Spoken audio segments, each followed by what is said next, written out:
Alright, today we're going to take a look at gd77. I don't really know anything about it. I just know that it supports certain different radios. And it's firmware that you can flash. I don't even know what it does. I don't know what the advantage is. So, you probably know more than I do at this point. But I decided to make a video about it. So I just typed in gd77. I actually thought it was called gd88. And the reason I thought that was because Zygu has a radio, the GD88, and I don't know how much this one is.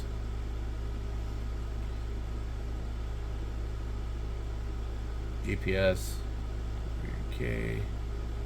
None of these radios seem to have a USB port. There's a couple things I really don't understand why they can't do. First of all, can we program and charge the radio from the USB port? That would be really great. I don't care if it's not a USB-C or whatever, but like, I don't know. Can we not have to have proprietary cables that Windows is going to phase out and say, hey, you can't use this. This chip hasn't been supported. So, or at least put a damn USB on the back of the battery like Bofang. I don't know. Anyway, that's why I don't buy DMR radios. Now, they have more capability. They have more storage space and things like that. So, you know, where were we? I can't even find it. Alright, well.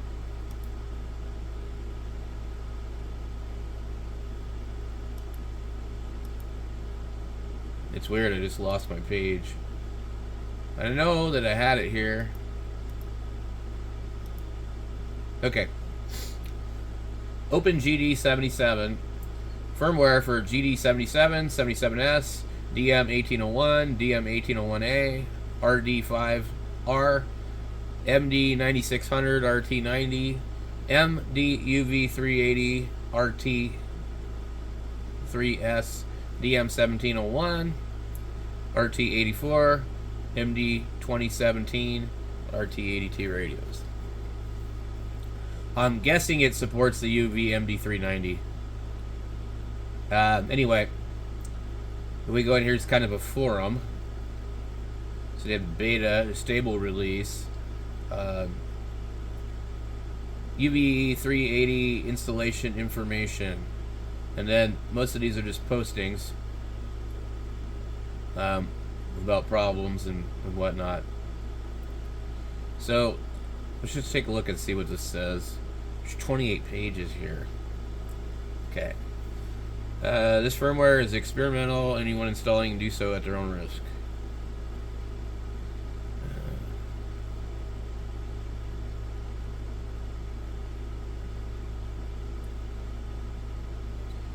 This firmware does not support the normally MD-UV380 code plug. If you have a GD77 running OpenGD, then use the code plug. Otherwise, you should create a new code plug from scratch. I mean, I don't know why the hell they got to call it a code plug. It's not a code plug. It's just a contact list and this and that. And people like get this word code plug in their head and they're like, oh, code plug. Oh, it's special stuff. And then they use other people's code plugs that don't suit their radio or their location. That's just stupid. What you write to your radio for your analog radio, you don't call it a code plug. Anyway, this crap ain't no different.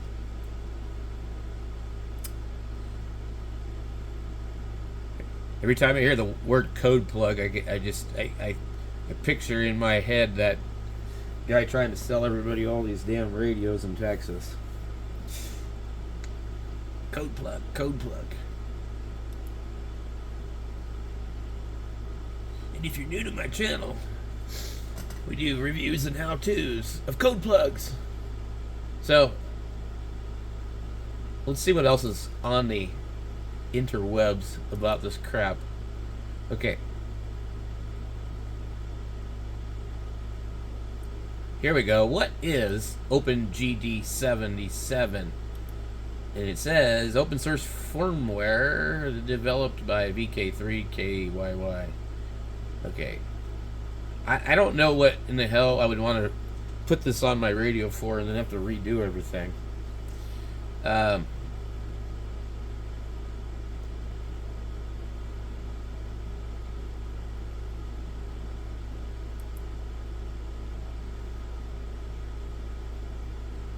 I mean, I've heard about it, but I don't see what any of the reasons are to install it.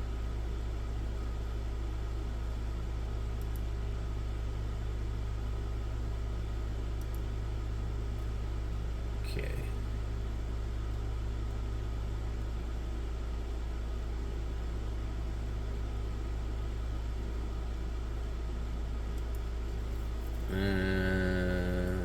Okay.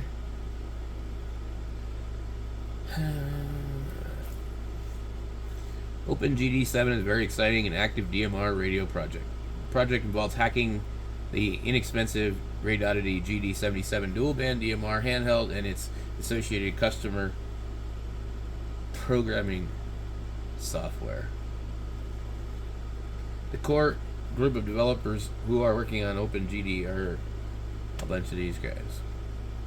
Apparently, the radio hardware in the GD is pretty decent, and it turns out very hackable thanks to persistence and hard work of the developers. Okay, I just cut to the chase. Tell me what the hell this crap does, and why the hell would I want to waste my time reading this or even doing this?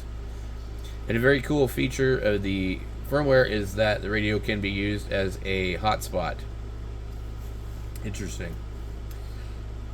When connected to a Raspberry Pi running Pi Star, the radio is controlled by the Pi Star and MDVM and becomes the RF portion of your hotspot. Because it can operate at higher power than the traditional hats, this makes it a potential long-range hotspot. And because the RF hardware of the GD77 is better, it does not need to be set up with offset for RX or TX to operate well, like many of the cheap jumbo spots. To load and fully access the new features of the firmware, calibrating, blah blah blah.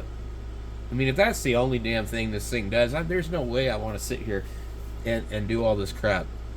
It took me a long time to get my MMDVM hotspot to work properly, and the last thing I want to do is fiddle with it and try and make it connect to the radio and transmit to the radio as a hotspot.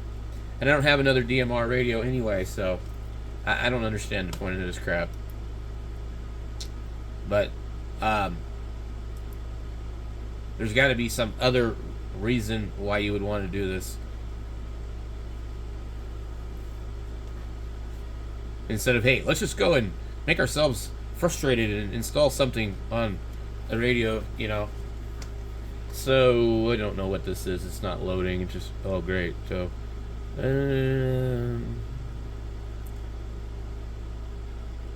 instructions. There's lots of information on it.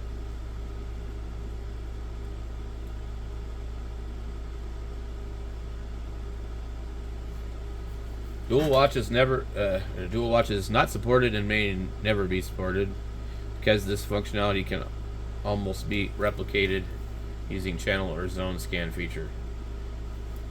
But that's stupid. SMS messages, text, and RX are not currently supported.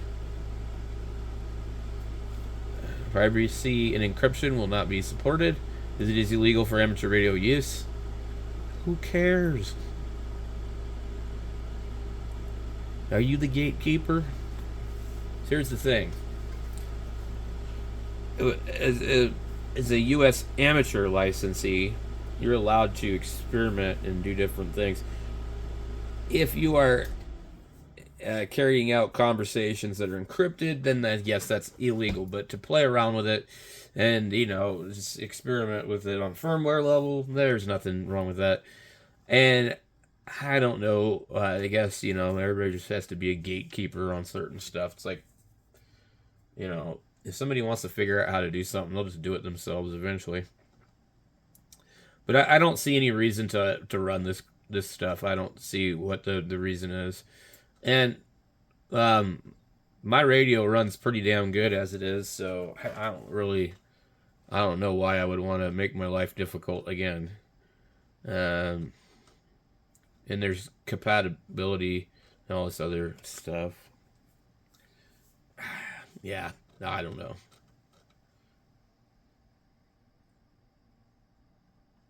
And then like, maybe you get more information on the screen. Is it easier to program the radio from the field? I mean, like, uh, I mean, just a casual search around the internet, I'm not seeing why I would want to mess with this. We'll check a couple more things, but I don't know. Introduction. Open gd77 is open source GNU public license version, and is a great effort on the part of blah blah blah blah blah. And it is an opinion of the man that this firmware is far superior to the manufacturers. Okay, but why? Why would I want to do this? Marine and Citizens band. The code plug comes with Marine VHF and CB UHF frequencies. As we know, the Marine and Citizens bands are outside of the amateur bands. As a result, spelling error, they are enabled to receive only. If you try to transmit, you will get an error. Again, probably more gatekeeping. I don't care about any of this crap. I really don't. So anyway, that's my casual take on this. And I know some of you guys have commented that you think it's cool and all that, but I don't have the patience. I'm not into doing all that fiddly stuff, so that's that.